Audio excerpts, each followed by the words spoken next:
Hello, I'm Tony Perkins, President of the Family Research Council here in Washington, D.C. You may be asking yourself, how will same-sex marriage affect my family? Well, based on the evidence, everything changes when same-sex marriage becomes legal. If it is legalized, then it must be taught as normal, acceptable, and moral behavior in every public school. Don't believe me? It's already happened in Massachusetts. That means public schools in every grade, even kindergarten, must teach your children to accept same-sex marriage. This really confuses children. David, appreciate you and Tanya inviting us to come into your home. I've been looking forward to sitting down and talking to you about this because I think this is such an important story, and I think parents need to know what's happening in our schools. The beginning of 2005, our son Jacob was going into kindergarten, and he came home with a diversity book bag. And in the diversity book bag was a book entitled Who's in a Family by Robert Scutch, and that introduces children to same-sex households. Now, wait a minute, let me be clear. Your son is in kindergarten.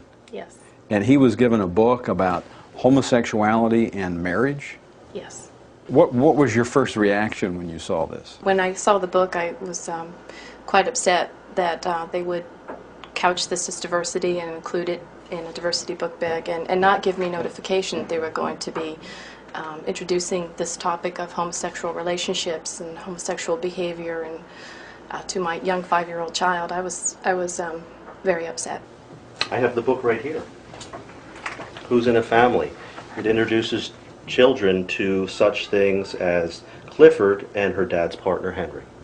This is what they sent home with your 5-year-old? That's correct, Tony. After the diversity book bag came home, we realized that the intention of the administrators and teachers was to affirm these relationships and gay marriage in the minds of children. When we went into the school, what we requested is parental notification when these issues are brought up by adults within the school, and the option to opt our child out of this type of indoctrination.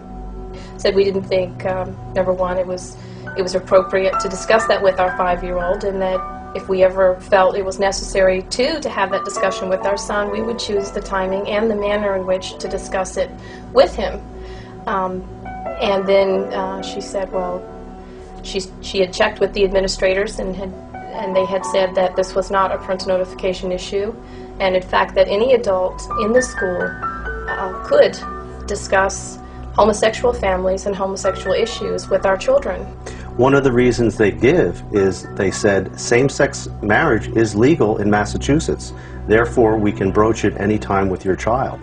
And when they are putting forward that it's equal, they're putting forward that it's a morally equal alternative and affirming it in the minds of children. Now, these are young, impressionable children, and they know very well that there are many parents that do not hold these beliefs.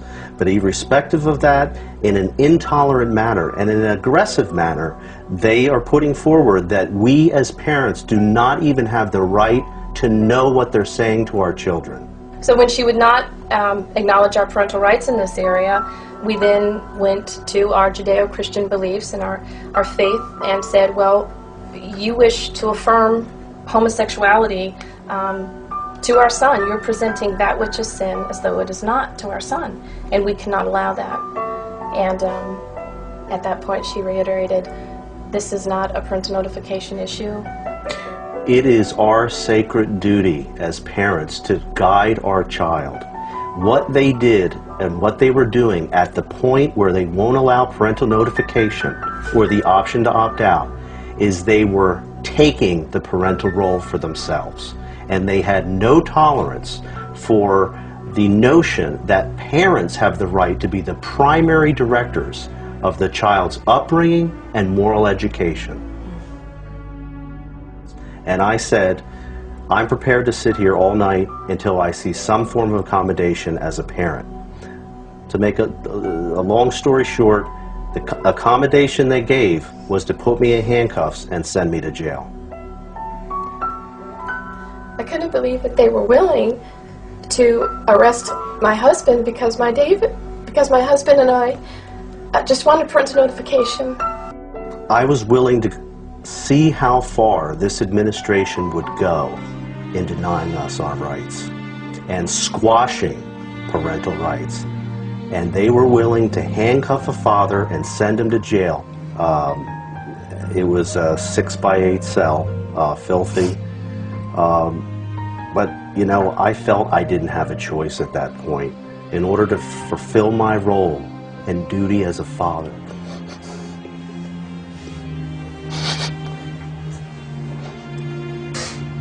Parents need to stand their ground. If they intend to have a war over our parental rights, battling for the hearts, minds, and souls of our children, then let it begin here. Do you see the implications of same-sex marriage being legalized in your state? It affects every family and every child, including yours.